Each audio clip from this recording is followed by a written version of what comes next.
Assalamualaikum warahmatullahi wabarakatuh. Perkenalkan, nama saya Khairunisa Prinsa Sabila dari kelas 12 IPS 2 absen 10. Ingin mengumpulkan tugas dari Pak Andi, yaitu tentang teks editorial. Teks editorial sendiri adalah sebuah tulisan atau teks yang pada umumnya diterbitkan oleh kabar atau media cetak. Biasanya teks editorial ini membahas berbagai isu yang tengah menjadi perbincangan utama di dalam masyarakat.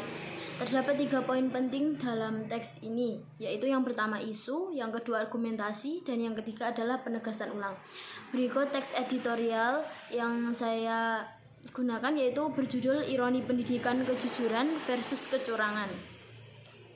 Terdapat tesis atau isu yang pertama, yaitu pada bulan Agustus 2022, KPK menangkap Profesor Dr. Karomani, Rektor Universitas Lampung atau UNILA, melalui operasi tangkap tangan atau OTT. Karomani disangka pasal 12 huruf A atau huruf B atau pasal 11 UU Tipikor JO pasal 55 ayat 1 ke 1 KUHP dengan sangkaan menerima suap dalam penyelenggaraan ujian mandiri di UNILA dengan meminta uang 100 juta hingga 350 juta kepada orang tua calon mahasiswa.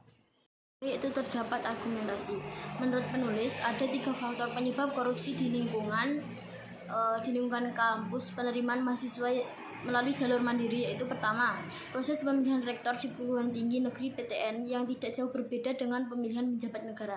Rektor dipilih tidak hanya mempertimbangkan akademik tapi juga politik, seperti halnya dalam pemilihan calon presiden dan wakil presiden. Persaingan pemilihan dekan dan rektor diwarnai dinamika saling sikut antar calon dan saling menjatuhkan. Bahkan, persaingan juga menyangkut lobby-lobby ke penentu suara. Dalam hal ini, Menteri Pendidikan, Kebudayaan, Riset, dan Teknologi. Biaya lobby itu gratis, seandainya kandidat punya koneksi dengan menteri. Jika tidak, lobby terpaksa dilakukan melalui jalur lain seperti partai politik dan butuh biaya besar. Kedua, kursi rektor yang dipandang sebagai jabatan politis sekaligus prestisius membawa konsekuensi ekonomi dan sosial tinggi.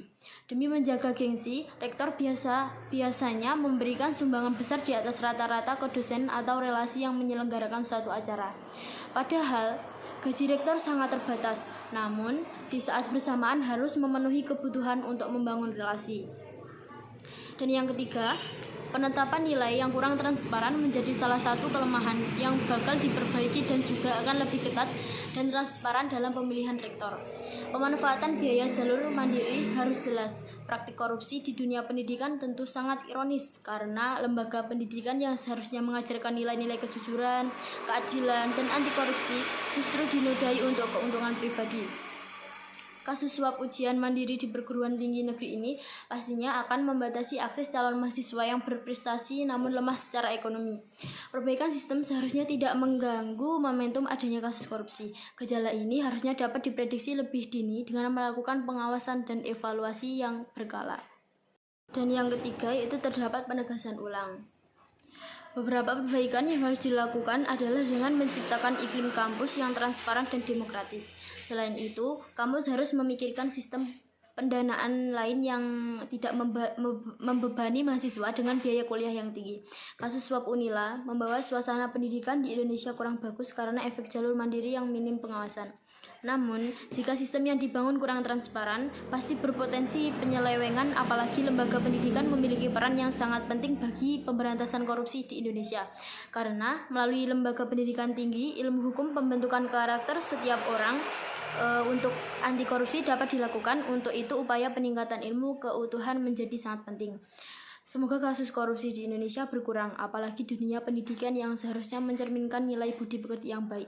Dengan adanya kasus ini, kita bisa belajar untuk selalu amanah, tanggung jawab, dan jujur. Sekian teks editorial dari saya. Bila ada salah kata mohon dimaafkan. Wassalamualaikum warahmatullahi wabarakatuh.